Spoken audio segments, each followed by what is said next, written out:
jaga hati, walaupun dia tahu ya kapan bakal di ghosting soal gebetan.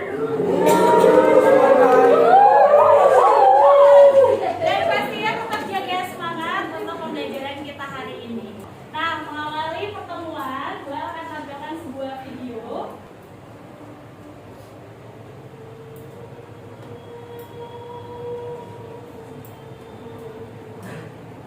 Analis mana? Enggak saja. Aku pribadi. Oh, ini cepat belajar. Siswa HPS. Kenapa tinggal di rumah sama Nyai? Budi? Hah? Dasar putri.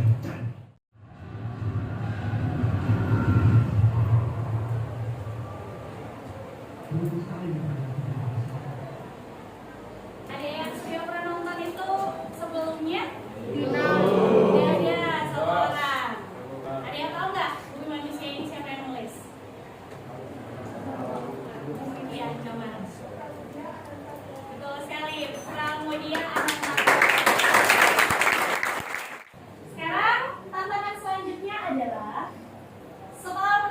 Video tersebut, menurut pandanganmu, yang sejenis apa film tersebut? Teks apa? Ya, yang di belakang? Teks cerita sejarah, Bu. Teks cerita sejarah, betul sekali. Nah, jadi ada tujuan yang ingin dicapai dari pembelajaran yang kita lakukan hari ini. Yang pertama, diharapkan setelah belajar hari ini, kalian mampu untuk menemukan dan menganalisis kaidah kebiasaan apa aja yang terdapat dalam teks cerita sejarah. Kemudian selanjutnya, kalian mampu untuk menulis sejarah pribadi diri kalian sendiri. Boleh nih, sekarang kita main sedikit. Kalian boleh berdiri. Tapi Kentucky Fried Chicken Pizza Hut. Nah, nanti makin lambat, kalau makin cepat. 3, 2, 1. Kentucky Fried Chicken Pizza Hut, Pizza Hut, Pizza Hut. Kentucky Fried Chicken Pizza Hut, Pizza Hut, Pizza Hut. Kentucky Fried Chicken Pizza Hut, Pizza Hut, Pizza Hut. Kentucky Fried Chicken Pizza Hut, Pizza Hut, Pizza Hut.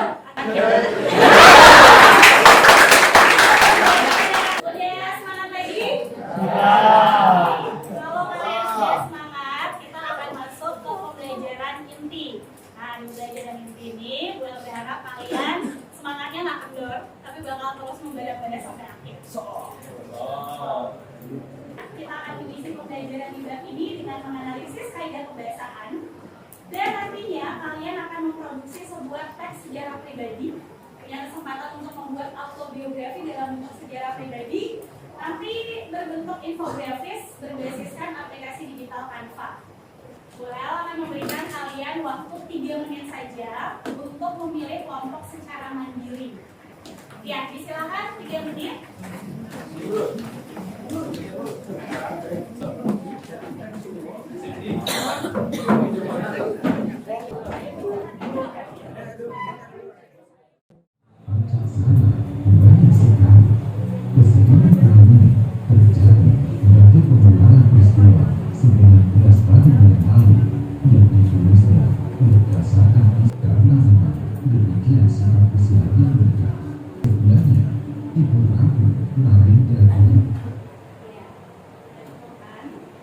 Selanjutnya, video ini linknya akan gue kirimkan pada grup WhatsApp kelas.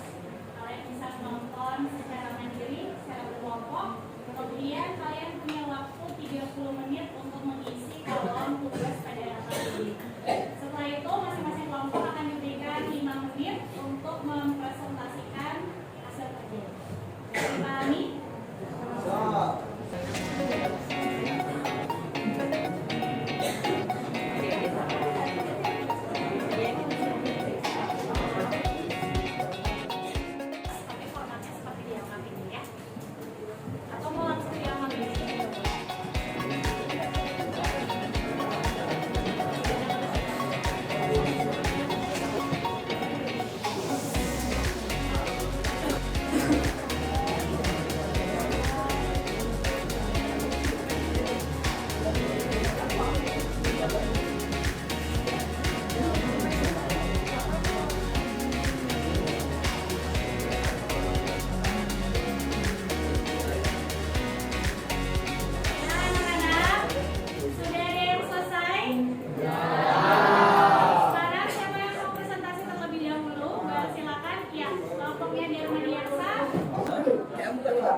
tentang kaidah kebahasaan dari video Gajah Mada Kamus Laksanaan Ampara. Sebelum kami memulai presentasi, ada baiknya kami memperkenalkan diri. Perkenalkan, nama saya Dian Sukarsina, tahun 21. Perkenalkan, nama saya Dian Pratnya Pramyatika, nomor absen 31.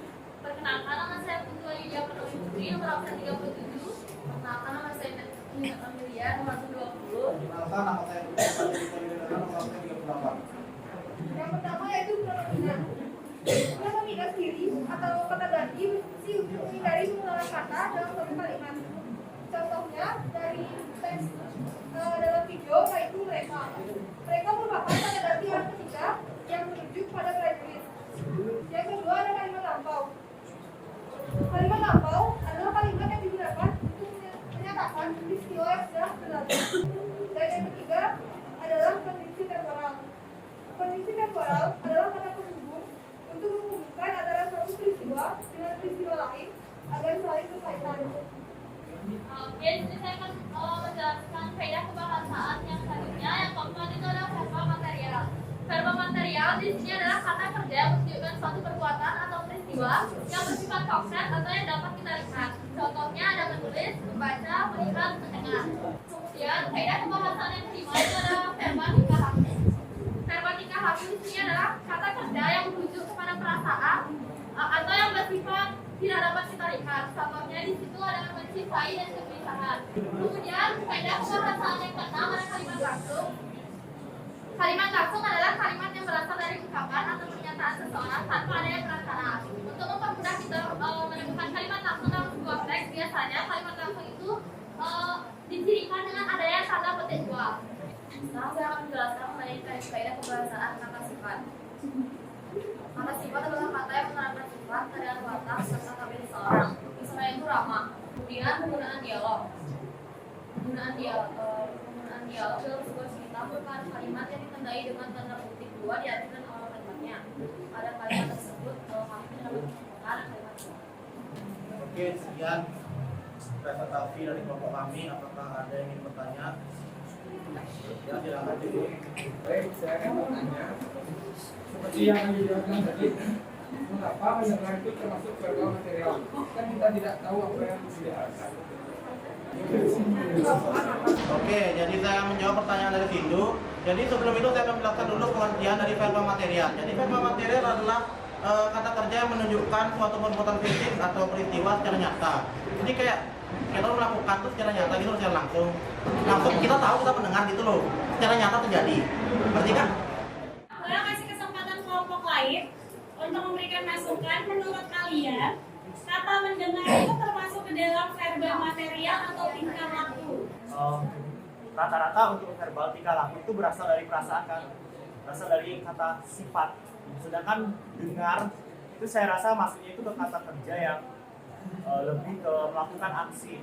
Jadi mendengar itu ya sesuatu yang bisa dilihat pada dasarnya. Nah, sekarang boleh tengahi karena ternyata ada dua perbedaan pendapat. Apakah mendengar itu termasuk material atau termasuk tingkah laku? Yang pertama yang harus anak-anak pahami, material itu adalah sesuatu yang sifatnya konkret. Ketika dilakukan, itu bisa dilihat langsung oleh orang lain. Tapi kalau verba tingkah laku, kalian melakukan sesuatu yang sifatnya abstrak, yang tidak dapat dirasakan atau dilihat oleh orang lain. Misalnya terpesona. Nah, mendengar itu termasuk ke dalam verba tingkah laku. Karena, ya coba dengarkan, karena kita tidak tahu sejauh mana hal yang didengarkan oleh seseorang. Silakan diakhiri. Sekian presentasi dari kami. Mohon maaf apabila ada kesalahan kata, kami dengan para peserta.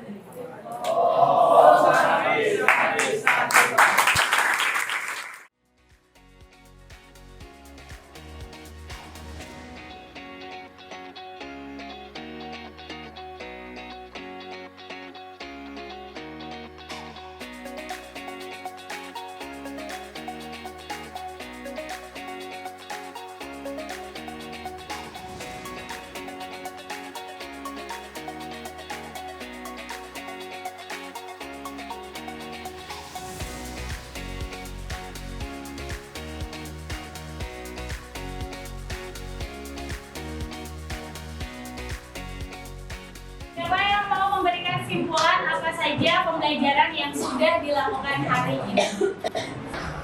Ya, ayo dia silakan. Yang lain silakan dengarkan. Jadi teks cerita sejarah itu adalah teks yang berlatar sejarah, kejadian sejarah fakta yang dikombinasikan dengan imajinasi dari penulis. Dan hari ini kita juga mempelajari kaidah kebahasaan dari teks cerita sejarah seperti menggunakan verba material, menggunakan verba tingkah laku, menggunakan kata sifat, menggunakan kalimat langsung. Kita tadi juga udah melakukan diskusi bersama kelompok untuk menemukan kaidah kebahasaan dari video yang udah dibuat Iya, bagus sekali. Terima kasih. Terima kasih sudah bekerja hari ini, sudah belajar berpikir kritis, sudah belajar bertanggung jawab untuk kelompok masing-masing. Kalian sudah berproses hari ini, bagus sekali. Diucapkan terima kasih. Selanjutnya, karena tugas kelompok sudah selesai, kalian boleh kembali ke tempat duduk masing-masing. Selanjutnya kita akan mengadakan evaluasi. Pada layar PPT, Bual sudah membuat 3 soal evaluasi yang berkaitan dengan pembelajaran hari ini. Silakan dikerjakan. Bual hanya memberikan waktu 6 menit.